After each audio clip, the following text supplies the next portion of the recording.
Hello students, this is Neeraj Gupta. In this video we are starting your second chapter Principles of Management. सबसे पहले हम शुरू करेंगे इसके मीनिंग के साथ. What is the meaning of Principles of Management? देखिए फर्स्ट चैप्टर में हम डिस्कस कर चुके हैं मैनेजमेंट क्या है. Management is managing the man tactfully, means it's the art of things getting done through others. दूसरों से काम कराने की कला है मैनेजमेंट. तो जो मैनेजर होगा उसको कुछ गाइडलाइंस भी तो चाहिए होंगी ना, उसको भी तो कुछ सजेशंस चाहिए. किससे सजेशन चाहिए? उन लोगों से सजेशन चाहिए जो पहले मैनेजर रह चुके हैं. भाई कहीं ना कहीं सबके पिताजी तो हैं ही ना, इस दुनिया में जो भी आता है उसके पिताजी हैं. तो अगर आज आप एक नई कंपनी के मैनेजर बन रहे हैं तो आज से पहले भी तो और इस तरह की कंपनियां दुनिया में रही हैं और उनके मैनेजर्स रहे हैं.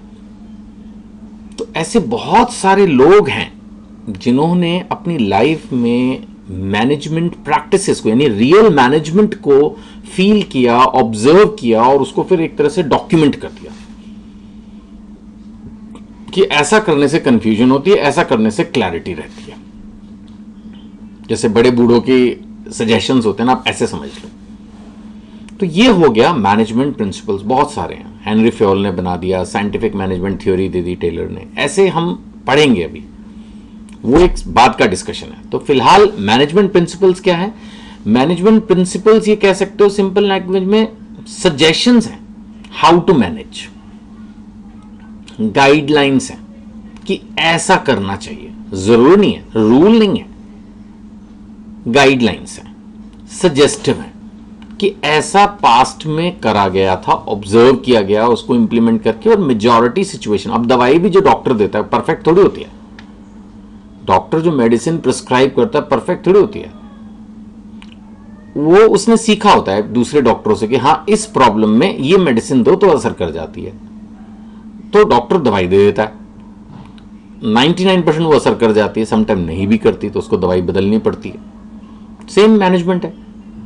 कुछ प्रीवियस जो मैनेजमेंट थिंकर्स हैं, मैनेजमेंट गुरुज रहे हैं, उन्होंने डेवलप कर दिया तो कुछ रूल्स बन गए. उन रूल्स को पढ़ेंगे इस चैप्टर में. बट वो रूल्स क्या हैं कि बेस की भी पास्ट में ऑब्जर्वेशन में उनको देखा गया था, वो अपना रिजल्ट ला रहे थे. अब देखना यह है कि आप एज ए मैनेजर उसको जब अप्लाई करोगे, उस प्रिंसिपल को, उस सजेशन को, उस गाइडलाइन को, तो उसको एज इट इज अप्लाई करोगे या कुछ मॉडिफिकेशन क्रिएटिविटी के साथ करना चाहो. Management is an art. आप अपनी क्रिएटिविटी बीच में लगा ही सकते हो. सिचुएशन टू सिचुएशन डिफर करती है, ह्यूमंस बिहेवियर डिफरेंट करता है. कोई कम पढ़ा लिखा है, कोई ज़्यादा पढ़ा लिखा है ना. कोई कम एक्सपीरियंस है, कोई ज़्यादा एक्सपीरियंस है, कोई किसी फाइनेंशियल बैकग्राउंड से है, किसी और डिफरेंट टाइप्स ऑफ बैकग्राउंड से होते हैं लोग एक ही कंपनी में अलग अलग. तो एक ही थंब रूल नहीं चलता. तो ये सब चीज़ें हैं principles of management. Right.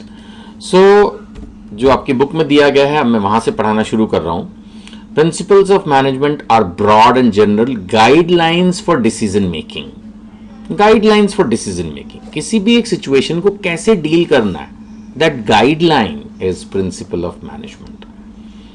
So they are general practical guidelines, है ना, for decision making, taking action, solving various problem systematically.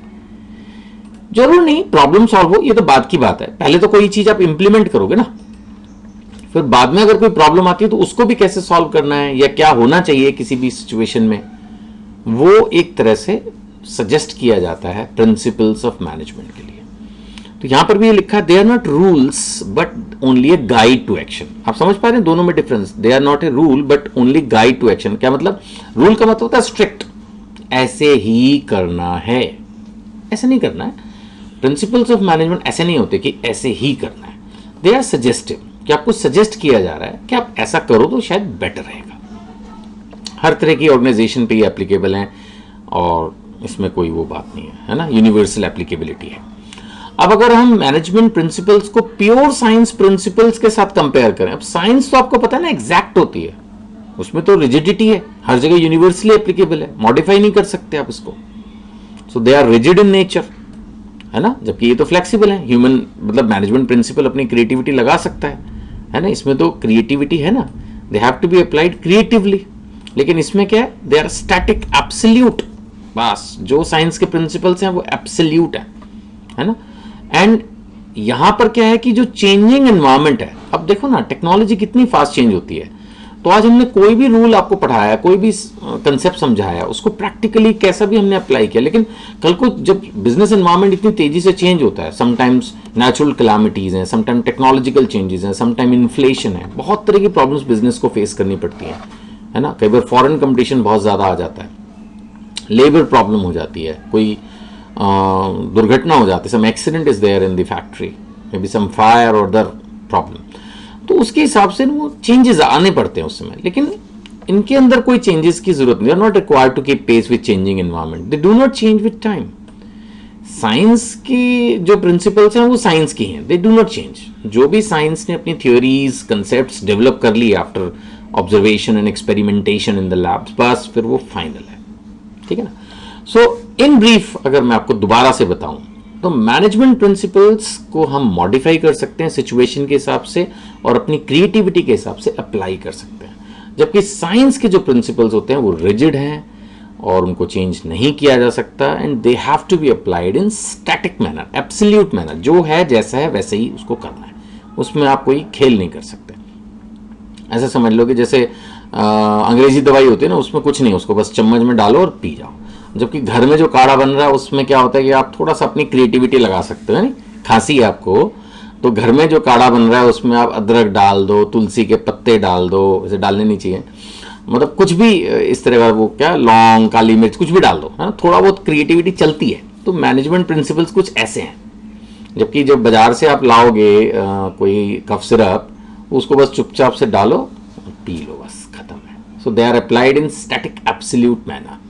तो आई डोंट नो, एग्जाम्पल मैंने आपको दिया बात को समझाने के लिए।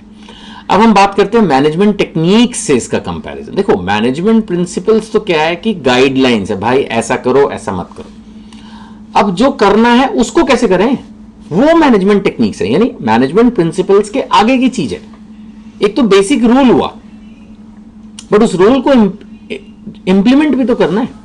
अब जैसे एक मैनेजमेंट प्रिंसिपल है रेम्यूनरेशन ऑफ एम्प्लॉयज, कि भाई जो रेम्यूनरेशन है वो fair to both employee and employer होना चाहिए, भाई सही सैलरी दो ताकि एम्प्लॉय सही से टिक के काम करे, ये तो ठीक है, that is a broader principle, एक जनरल गाइडलाइन हो गई। अब एम्प्लॉय को कंपनी से अटैच फील करवाने के लिए उसको डिसीजन मेकिंग में इन्वॉल्व करना है, उसके बर्थडे सेलिब्रेट करने हैं, यू नो, उसको कभी कभी मोटिवेट करना है, मे बी उनको पिकनिक पे लेके जाना है। एक मैं ऐसी एग्जांपल है, ये प्रैक्टिकल वर्जन हो गए, ये मैनेजमेंट प्रिंसिपल्स में नहीं है। मतलब मैनेजमेंट प्रिंसिपल देखा जाए तो इतनी गहराई में, इतनी डिटेलिंग में नहीं जा रहे, फिर वो मैनेजमेंट टेक्निक्स का रूप ले लेती है, चाहे फिर मैनेजमेंट टेक्निक किसी भी फॉर्म में जा सकती है। इट्स नॉट अबाउट कि मैंने जो एग्जांपल दिया वही है, लाइक किसी भी चीज का एक प्रोसीजर सेट करता कि कोई भी चीज होगी कैसे, how a particular decision will be implemented. जैसे होता नहीं, मैच से पहले, क्रिकेट मैच से पहले या किसी भी गेम से पहले हम एक प्लानिंग कर सकते हैं, बट जब मैच चल रहा है उस वक्त प्लानिंग काम नहीं आएगी, उस वक्त स्ट्रेटेजी, उसी वक्त तुरंत। ऐसे ही मैनेजमेंट प्रिंसिपल्स और ब्रॉडर प्रिंसिपल्स कि हाँ ऐसा कर लो ऐसा कर लो, जनरल सजेशन, बट जब एक्चुअल वर्किंग हो रही है, एम्प्लॉयज के साथ डीलिंग चल रही है या किसी भी काम चल रहा है, तो उसको कैसे करना है वो फिर मैनेजमेंट टेक्निक है, the practical version of the theoretical principles you can से। सो मैनेजमेंट प्रिंसिपल्स तो हो गया, बट यहां पर क्या है, दे आर प्रोसीजर्स, किसी भी चीज का एक प्रोसीजर, उसको इंप्लीमेंट कैसे किया जाए, है ना। सो बट इन्होंने यहां पर लिखा है कि they are flexible, they are not so flexible. Well that's the opinion of the author, मैं ये इसके बारे में कुछ नहीं कहना चाहता। बट मैनेजमेंट टेक्निक्स के अंदर भी क्या है कि जो टेक्निक डेवलप्ड है उसको इस सेंस में इन्होंने मना किया फ्लेक्सिबिलिटी के लिए, कि जैसे वो भी एक डिफाइंड सिस्टम से है कि भाई ऐसा करो ऐसा करो, बट मोर और लेस ये पॉइंट बहुत ज्यादा मैं एग्री नहीं करता इससे। कहीं ना कहीं मैनेजमेंट टेक्निक को भी क्योंकि मैनेजमेंट टेक्निक है तो मैनेजर के हाथ में फ्लेक्सिबिलिटी तो होगी ही कि वो उसको अपने हिसाब से थोड़ा बहुत हल्का फुल्का, हाँ you can say that the principles are more flexible, the techniques are less flexible, है ना। तभी यहां पे भी वैसे ही लिखा they are not so flexible, तो ठीक है, that way it's fine, it's not saying that they are not flexible, it is also saying they are not so flexible. अब लास्ट हमारा इस वीडियो में डिस्कशन है वैल्यूज। वैल्यूज पता क्या होता है, वैल्यूज होता है सिद्धांत, जीवन के सिद्धांत, जैसे honesty is the best policy, ये वैल्यू है, ये कोई प्रिंसिपल नहीं है। कोई भी कंपनी चाहे तो ऑनेस्टी, क्या बोलूं, नहीं फॉलो करे, करनी ही होगी, honesty is the best policy. तो जो इस तरह की जनरल, मतलब which is there are few things which are like we should respect the elders.